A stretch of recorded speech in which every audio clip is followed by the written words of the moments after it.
A tiny island on North Korea's doorstep is preparing for a potential invasion.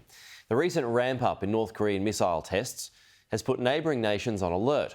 And as our Asia correspondent Brent O'Halloran reports, few places are considered in more direct threat than the South Korean island of Baekryeong.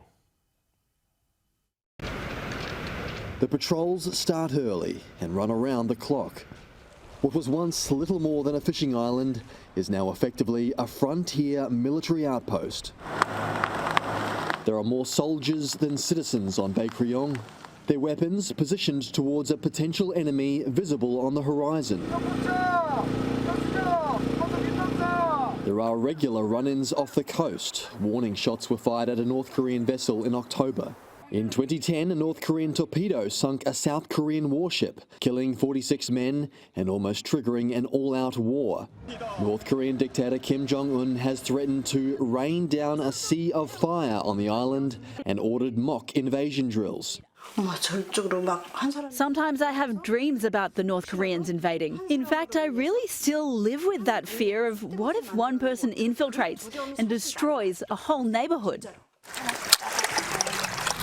Along a coastline littered with so-called dragon's teeth anti-invasion traps, Lee Chong-dong and his family make a living. He's seen his fair share of military alerts over his 50 years here. And North Korea's ramp up in illegal missile tests, at least 75 this year, reminds him he's on the front line. The South Korean government is committed to defending the island because they know that if it falls, so will other South Korean cities.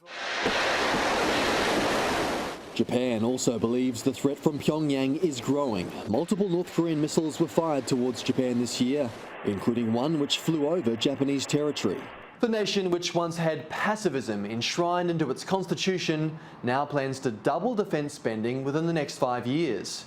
Japan would then have the world's third largest military budget, behind the US and China. Just reciting the word peace is not enough for our peace to be protected. We want to make potential aggressors think they should quit. In order to do that, what is important is to show clearly that we have sufficient prowess. While Fortress Baekryeong suggests even the tiniest of South Korean territories will be fiercely defended. Brent O'Halloran, Sky News.